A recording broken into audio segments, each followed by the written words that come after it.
We are going to be wrapping up our discussion about centers of data with measures of relative standing and box plots. Box plots are useful, especially in the insurance industry. If you get into kind of any of actuarial sciences, you'll be using box plots quite a bit. So here we go. We are going to talk about z-score in this section. It's the first thing we're going to talk about. A z-score is an excellent way to figure out where your data point is within the data as a whole. So let's start with that.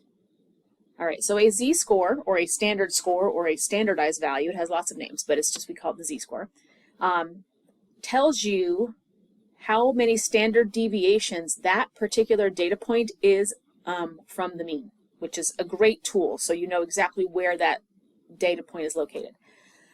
Again, it will be different, the formula will be different for the sample versus the population. Like if we're doing a sample, we're using X bar and S, and if we're using a population, we're using mu and sigma, but it's the same formula either way. Z-scores will always be rounded to 2 decimal places. So make sure that your z-score is always 2 decimal places, very important, because we'll be using a chart to look up some things about the z-score later on in further chapters. All right, important properties about the z-score. Okay, so the z-score, by definition, is the number of standard deviations that given value point is above or below the mean. If it's above the mean, the z-score will be positive. If it's below the mean, it will be negative. There are no units on a z-score. It's just the z-score. It's just a number. The data is considered significantly low if your z-score is lower than -2, and it's considered significantly high if your z-score is equal to +2 or greater than that. So that would tell you that you're more than 2 standard deviations away, which means that you're in that significantly higher low territory. And if the individual data value is less than the mean, of course it will be negative, right? So negative z-scores are to the left and positive z-scores are to the right of the mean. Let's look at an example. I have 2. So the first one we're going to look at is if you have an adult whose temperature is 99, okay, is that considered extreme? Okay, do they really have a fever? And a lot of that will depend on the individual. But if we're just talking about the average, ordinary, everyday person, they had 106 adults that they sampled that had an average body temperature of 89.2. And yes, it is a myth that the average body temperature is 98.6. That's a myth. In this sample, we found it was 89.2. And they found a standard deviation within that sample of 0.62 degrees. So is 99 considered extreme in this case? So we're going to find the z-score for 99. So remember, our z-score is going to be the x minus the x bar over s, right? Data point minus the mean. So our data point is 99. We're going to subtract the mean, which is 98.2. And then we're going to divide that by 0.62. And again, you can just put that in your calculator, and when you do, you get 1.29. So at body temperature, according to our sample of 99, is only 1.29 standard deviations above the mean. So it is not considered an extreme, right? It's fine. Okay, now let's look at the quarter. Okay, so this quarter has a weight of 5.7790 grams. Their sample of 40 quarters had a mean of 5.63930 grams and a standard deviation of 0.06194. So let's find the z-score for that. So same, okay, data point minus the mean, and then divide that by the standard deviation. Get my calculator out, plug that all in. And I get 2.26. Now notice, this is more than 2, right? So this is definitely it's a high extreme, right? Because it's on the positive side. And this is a much more extreme case than it was with body temperature. So that's how we can use those z-scores. It just kind of tells us where the data is. Very useful. We will use z-scores a lot in this course, so in statistics in general, so definitely something that you should know about. So again, just a reminder, if your z-score is above 2 or below -2, it is considered significant. Okay, anything with a z-score in between -2 and +2 is considered not significant. Okay, that's in the bulk of the data. It's the stuff on the outside that we really want to pay attention to. So here's a good example about, is this important, right? Is this extreme? Okay, if you have a earthquake of 4.01 on the Richter scale, is that considered extreme? So we collected some data. Okay, it says we have found 600 different magnitudes of earthquakes in our data set. And we found that the mean earthquake was a 2.572 on the Richter scale, and there was a standard deviation of 0.651. Okay, for this data set, is 4.01 considered significantly high? So again, we just need the z-score and we'll know. So z-score is going to be our data point minus the mean, and then divide it by the standard deviation. Again, I'm just going to put that in my calculator, and I get 2.21. So in this case, it's higher than 2, so it is considered significantly high. Okay, so again, that's all you have to do. Look at that z-score. If it's above a positive 2, below a negative 2, it's extreme. And in this case, it is extreme. So an earthquake of 4.01 on the Richter scale is considered an extreme when it comes to earthquakes.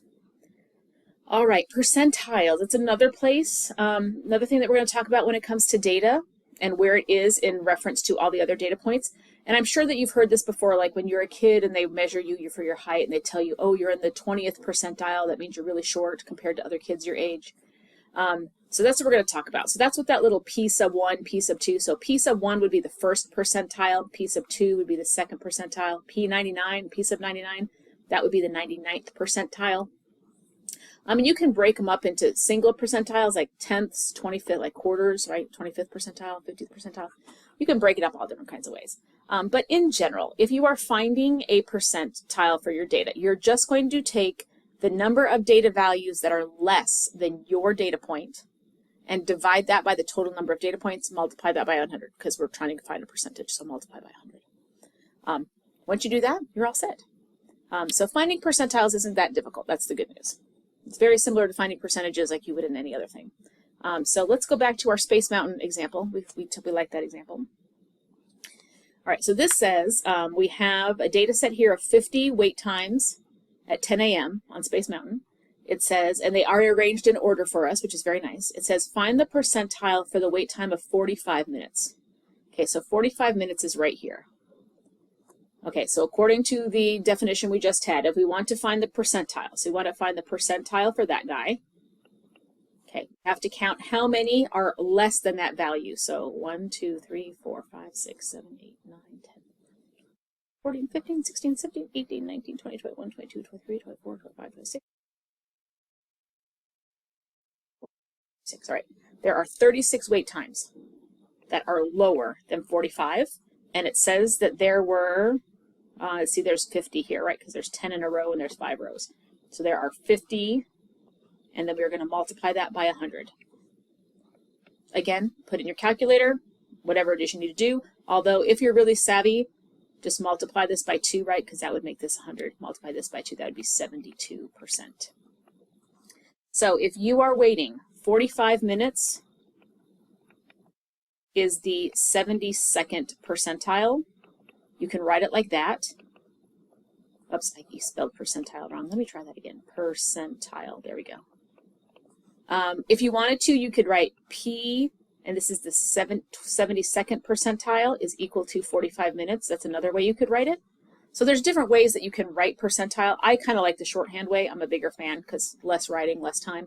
But you can write it out as a sentence if you want to. So again, notation, let's make sure we clarify. N is always the number of data points. K is the percentile. So like when we wrote it as the 72nd percentile, that's we're using K. If you want to use a locator, you can. Like it was the 37th data point, 45 minutes. So our L in that story would be, right, our L would have been position, no, not 40. That would be position 37 because there were 36 below it. So that was locator number 37. And then this is usually how I like to write it with the P sub 25 equals 45 minutes. So you have different ways of writing it and talking about it. So it's just important that you know all of them because depending on what book you use or what professor you have, it will be a little different. Our textbook has this nice little flow chart to follow. So if everything comes out beautiful and you're trying to figure out your locator, this is a nice little flow chart. So you're going to sort your data, make sure it's from highest to lowest, and then you're going to compute. If you're trying to find the locator, it's just the percentile divided by 100 times the number of data points that you have. If your locator does not come out to be, if it comes out to be a whole number, great, you're perfect, life is wonderful. If it doesn't, you're going to round it up to the next largest number, whole number, and then use that. So let me explain with an example. So let's go back to our, we love the Space Mountain. We're going to use this data a lot. Okay, so this says find the value of the 25th percentile. Okay, so again, we are trying to find so our K is 25 because we're trying to find the 25th percentile. We know there are 50 data points in this set. We are trying to figure out the locator, right? That's what they're asking us to find the value of that one. What position is it so that we can go locate it? So remember, this is your formula, L equals K over 100 times N. So 25 over 100 times 50. Put that in your calculator, or you can do it by hand. I could do it in my head, but that turns out to 12.5. Now in this case, it didn't turn out to be a perfect number. So if it's not a perfect whole number, you're going to round it. So this is going to get rounded up to 13. Always go to the next whole number.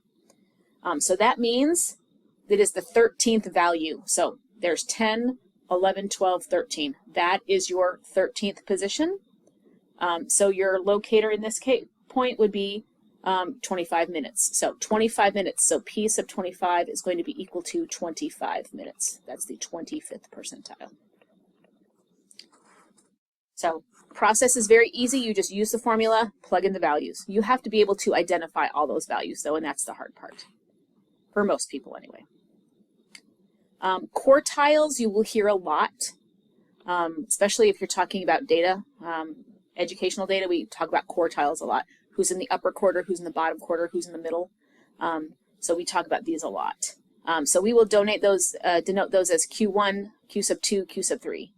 And we'll talk about how we break up the data. We're just breaking it up into quarters. So let me explain. So the first quartile is going to correspond with the 25th percentile, obviously, but quartile means 4, so like quarters in a dollar. Q sub 2 will be the 50%, and that is the median, and that's kind of important. So like Q sub 1 is the median of the lower half of the data.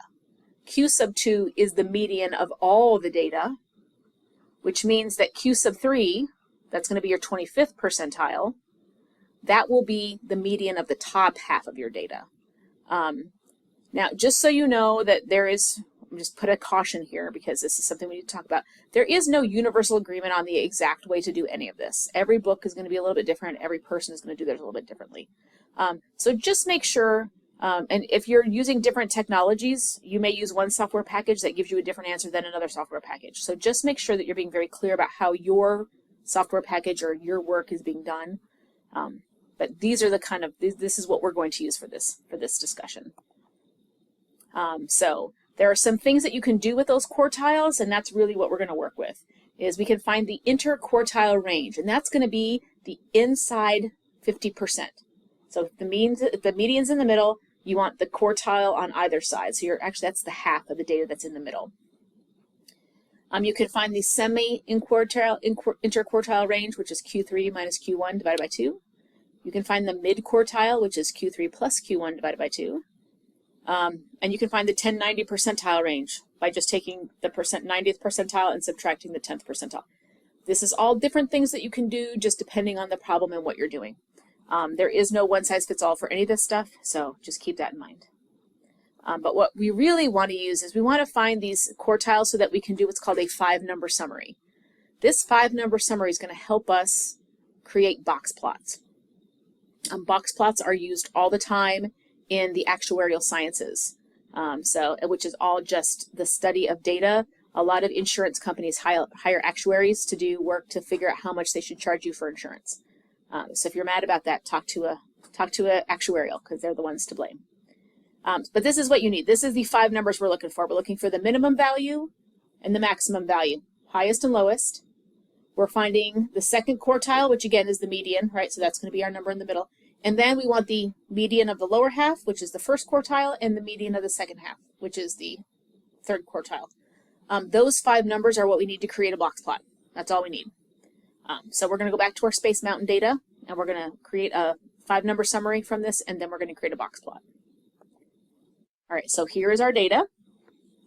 All right, so the minimum and the maximum are the easiest to find, so I start there. So the minimum is 10. These are already in order, so it makes our life easier. The max is 110. So those are already done. There's 50 data points, which means there is no median value, right, because there's an even number of data points. So if we count in 10, 20, 1, 2, 3, 4, 5, the middle is right there. But notice these 2 values are exactly the same. So that is the median. That is my Q2. That's 35. Now, if you'll notice, we've already circled these, right? So look at the data that's left. I have 9, 19, 20, 21, 22, 23. I have 23 data points, which means there's an odd number, so there should be one directly in the middle. So let me change colors. All right, so if there's 23, that means there should be 11 and 11, and then one in the middle. So I'm going to count 11. 1, 2, 3, 4, 5, 6, 7, 8, 9, 10, 11. So that would be this one right here. And there should be 11 below it. So just count to make sure. 1, 2, 3, 4, 5, 6, 7, 8, 9, 10, 11. Okay, good. So our Q2 is 25. And then do the same thing on the upper half. There should be 10, 4, 14, and 9 is 23. 23 data points, so count 12. 1, 2, 3. Count 11. 1, 2, 3, 4, 5, 6, 7, 8, 9, 10, 11, and then 12. And then there should be 11 on the other side. Oh, look, I circled the wrong one. It should be that one. Sorry. 1, 2, 3, 4, 5, 6, 7, 8, 9, 10, 11. There you go. Yeah, this one. So our Q3 is 50. So there is our 5-number summary that we will need. And we use that 5-number summary to create what's called a box and whisker plot. So I'm going to explain the box and whisker plots, and then we're going to come back to this slide because we're going to use that exact information, okay? A box and whisker plot, or a box plot, or a box and whisker diagram, again, it just depends on the book that you use, is just basically a number line with those, using those 5 numbers, but in the middle, 50% of the data, we're going to create a box, and then on the outside 25% is going to be the whiskers, which is why I think box and whisker just makes more sense, because that's what it actually looks like. All you need to do is to have that 5-number summary. You're going to construct a line. You're going to put those 5 values on there. You're going to create a box or a rectangle extending from Q1 to Q3 with a line in the middle, and then just little whiskers on the ends out to your endpoints. So we're going to go back to that slide where I had my 5-number summary. Okay, and we're going to put a number line. Oh, you know what? I think I have a number line. I do. I have a number line over here on this one. Let's just use this one. Okay, so if I go back and look at my values, and you've already written them down, so I just have to get back to my slides so I can look at it. Okay, so I'm going to start here. 10, 20, 30, 40, 50, 60, 70, 80, 90, 100, 110. And notice I did that on purpose because 10 was our minimum value. So we're going to start here. 110 was our maximum value, so I'm going to draw a line there. Okay, our Q2 was 50. No, it was not 50, it was 35, right? Because we have those 2 35s in the middle. They're right here. Our middle was right there. So there's our median at 35, so that would be right here. So I'm going to put a line right here. That's my Q2. My Q1 was 25 right here, so at 25 I'm going to put another line. That's my Q1. And then my Q3 was 50 right here, so at 50 I'm going to put another line. That's my Q3. So you're just going to create a nice pretty box right here, a nice rectangle. So notice that these aren't the same size, which means that we have more data in this quartile than we do in this size, which I think is kind of nice, more minutes wise. And then whisker out to the end, and then a whisker out to the other end. So that's what a box and whisker plot looks like. By itself, it doesn't really tell you a whole bunch. But if you have a bunch of these all lined up together with different data sets, you can make a lot of comparisons between data sets. And that's what actuarials do, is they line up all these box plots and then make decisions about what should be happening based on that data. The biggest thing that you can run into with a box plot is if your box plot is skewed. So let's talk about what the skews look like. And I also put some histograms on here so you could compare to see what it looks like. So here is a histogram of the age of Oscar-winning actresses, and then here is the corresponding box plot that goes with it. So notice how the histogram was skewed, right? It's got a tail on the right, it's got a right skew, so all the data's here on the left, and notice that's where the box is. Okay, that's important. Notice when it's a little more normal, like, you know, tail humped in the middle, tail over here, that the box is in the middle, and notice if it's uniform, look at how long the box is, right? So the shape of the box plot will very much look almost the same as the shape of your histogram, depending on how it's skewed. So the biggest thing with box plots is notice you have these long tails, like especially in this one, you've got a tail. So if you've got a really long tail like this, it might be an indicator that you have an outlier. Now we can actually identify if we have an outlier or not. So here's the process. Step by step. So you need to have your 5-number summary because you will need Q1, Q2, and Q3 to do this. You will find the first thing after you have those, you will find the interquartile range, which is just Q3 minus Q1. You will need that. Then you will take that interquartile range, you will multiply it by 1.5, and you will add that to Q3, and you will subtract it from Q1. And anything above this value that you find will be an outlier. Anything below this one will also be an outlier. So if you look back at our Space Mountain example, I will walk you through it. So here were our values that we found from our Space Mountain example. The interquartile range, we're going to take Q3 minus Q1, so 50 minus 25, and that gave us 25. So that is our IQR, our interquartile range. We're going to multiply that by 1.5, and that gave us this 37.5. That's what we're going to add. So here's our Q3 plus that 37.5. So that means anything above 87.5 is considered an outlier.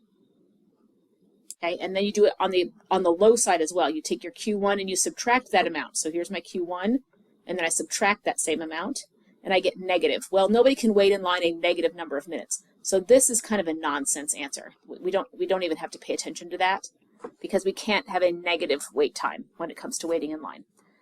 So if we look back at our data that we had before, we had 2 data points, this one and this one, that were above 87.5. So these 2 data points are outliers. So this 110 would be an outlier, and the 105 would be an outlier. After that, 75 is the highest value. So 75 is right here.